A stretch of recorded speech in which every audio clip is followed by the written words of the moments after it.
আচ্ছা, আমরা এখানে বেশ কয়েকটা ঘোড়া দেখছি।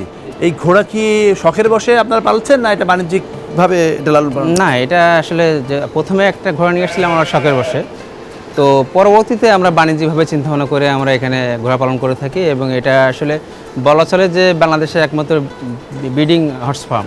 আমরা একমাত্র আছে ব্রিড করাচ্ছি, যেখানে যতগুলো ঘোড়া আছে প্রায় 10টা 11টা ঘোড়া আছে, সব ম্যাক্সিমাম কিন্তু পেটে বাচ্চা আছে। রিসেন্ট আছে 2 দিন আগে একটা ঘোড়া বাচ্চা দিছে। এই ঘোড়াটার বয়স কত এবং এই ঘোড়ার দাম কেমন হবে? এই ঘোড়াটা আসলে আমরা কিনছিলাম তখনই বলছিল আপনার 3 বছর বয়স, তো এখনও ওর বয়স আছে আপনার 5.5 বছরের মতন। এর একটা পেটের বাচ্চা আছে, এর আগে আমাদের এখানে একটা বাচ্চা দিছে।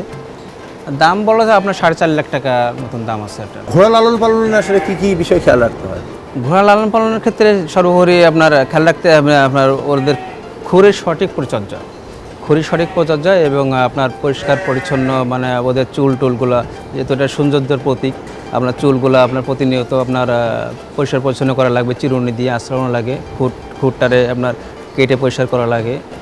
এরপরে আপনার সঠিক খাবার, এইগুলো আপনার খেয়াল রাখতে হবে, তাহলে এমনি কোনো তো সমস্যা নাই। আর এদের রোগ ব্যাধি মূলত কলিন নামে একটা রোগ আছে, এটা আপনি যদি একটা খাবারের ভিতরে আমরা যেটা একটু খাবার সোডা খাওয়াই, তো খাবার সোডা খাওয়াইলে এই কলিন থেকেও মুক্তি পাওয়া যায়। আচ্ছা, কত বছর বাচ্চা? 50-60 বছরের বেঁচে থাকে।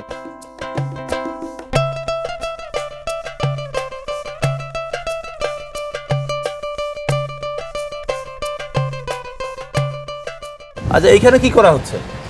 এখানে হচ্ছে আপনার ঘোড়ার খুর কাটা হচ্ছে। তো কতদিন পর খুর কাটতে হয়? খুর না কাটলে কি অসুবিধা? ঘোড়ার আসলে আপনার মেন জিনিসটা হচ্ছে তো আপনার খুর, পায়ের পরিচর্যাটা আপনার খুব গুরুত্বপূর্ণ।